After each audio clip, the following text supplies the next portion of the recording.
Hey, welcome back to the stash.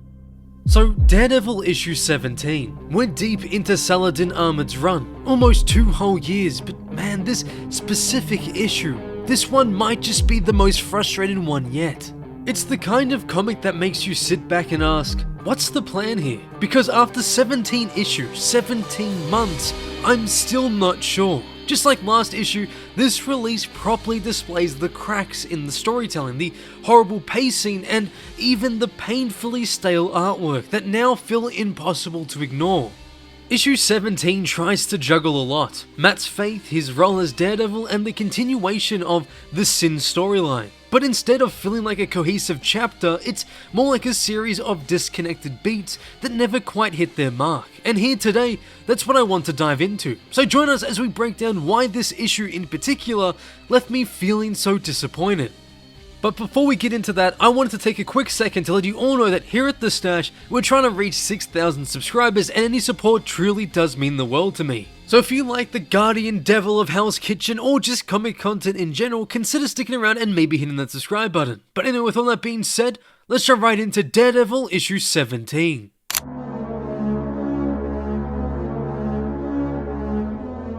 Our story begins with Daredevil locked in a brutal battle against Wrath, a sin that has consumed Jason. Matt knows he must find a way to defeat it. Maybe then he can save Jason from its grasp. But Wrath is relentless, it strikes unyielding, and Matt finds himself overwhelmed, caught in the flames of its fury. Exorcism is no longer an option for him. That path was abandoned long ago. Alone and desperate, Matt fights harder, pushing himself to the brink, but it's no use. Wrath escapes, not because it was defeated, but to taunt Matt further, to stoke the flames of his anger. Left with his frustration, he allows himself a small moment to let that rage out, and then soon plans to set out to make amends with the good people of St. Nicholas Youth Home, those he believes he has failed to protect. The next morning, Matt arrives at the home, his nerves heavy with guilt. He approaches the door and realizes his key no longer fits, for Father Javi replaced the locks after the horrors Daredevil brought to their doorstep.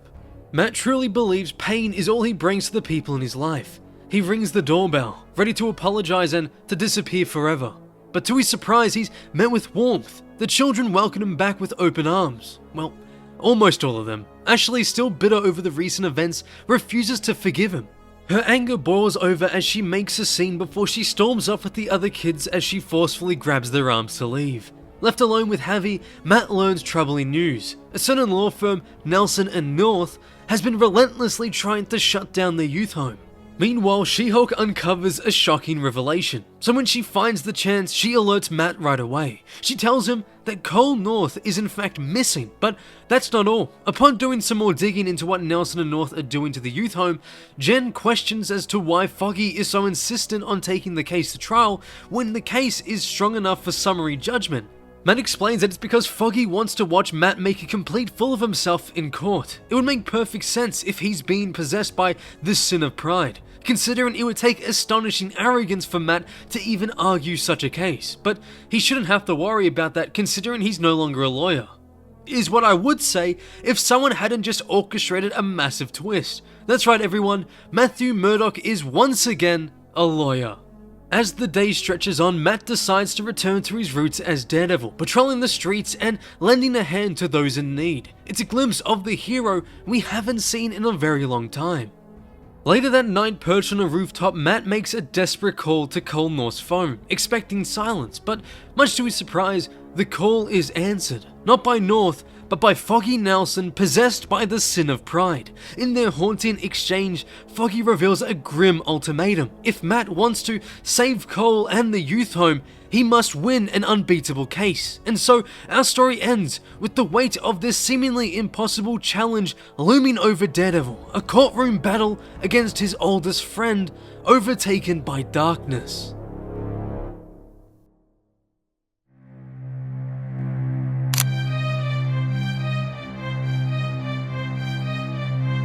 I hate to say it, but Saladin Ahmed's Daredevil series continues to be an uninteresting slog. I'm serious, I am this close to dropping the book entirely. If it weren't for these videos, I probably would have stopped reading months ago, but my god, there's just no substance to these issues. It feels like every page, every panel, every line of dialogue is just treading water. Nothing happens, nothing evolves, nothing matters. Ahmed's writing is so bland, so utterly basic, that he's managed to stretch this Sin storyline across 17 issues and it is still going. That is 17 months of the same monotonous plot. 17 months! What are we doing here? Seriously, what is the point? I get it, following up one of the best Daredevil runs in the character's 60-year history is an impossible task. Chip Zdarsky's run for me is an all-timer, a high bar that would make anyone feel daunted if they were hired to carry on the torch, but at least try, give it a shot. Don't just phone it in the entire series. This whole volume feels like a complete waste of time, a filler arc stretched to absurd lengths with no care or effort to justify its existence. Let's start with the priest angle. Zdarsky ended his run with a completely unexpected twist to expand upon Matt's religious side by making the bold choice to have him become a priest. And Ahmed comes in and did absolutely nothing with it. No real introspection, no meaningful conflict, no payoff. A few months ago, he just threw it away. Gone. And now with one speech bubble, Matt's suddenly a lawyer again? Is the writing really that lazy? Have we reached the point where even basic storytelling is too much effort? Ahmed's version of Matt Murdock feels like he's stuck on a loop, the same conflicts over and over and over again. How many times can we watch Matt dismiss being a man of God? How many times can we see him wrestle with his faith in the most shallow, surface level way possible? It's almost insulting. Matt's religious conflict has always been a cornerstone of the character, one of the most compelling aspects of his story. Here though, it's forced and contrived. It doesn't flow, it doesn't feel real.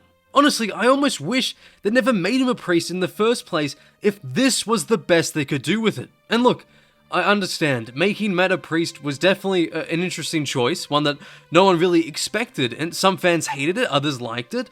It's a divisive choice, but at the very least, we deserved a proper storyline to justify it. Something that felt grounded, dynamic, and real within the world of Matt Murdock. Instead, we got nothing. Just another wasted opportunity, one of many within Ahmed's run.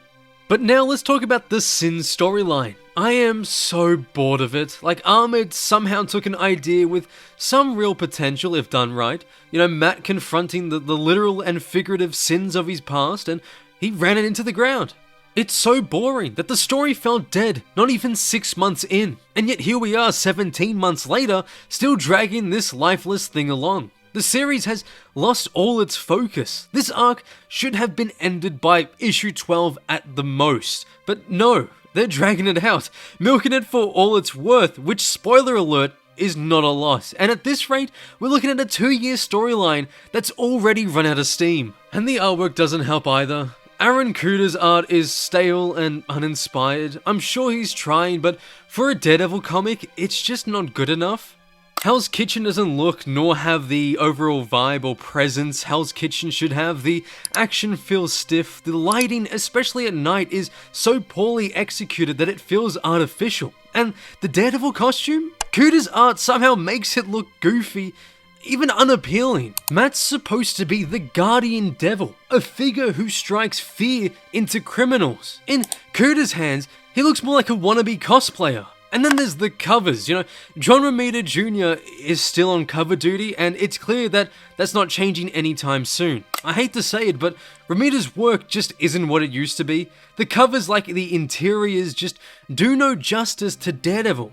And don't even get me started on this issue's cover. It was a complete lie. Bullseye didn't fight Daredevil. Hell, he didn't even appear in this comic. Last issue, they showed off his torn off arm as some cheap attempt at shock value. And this issue, no follow-up, no mention, nothing. It's lazy, just like the entire run. Oh, and before I also forget, Kuder's She-Hulk is horrible. Like, how you made Jen look bad is beyond me.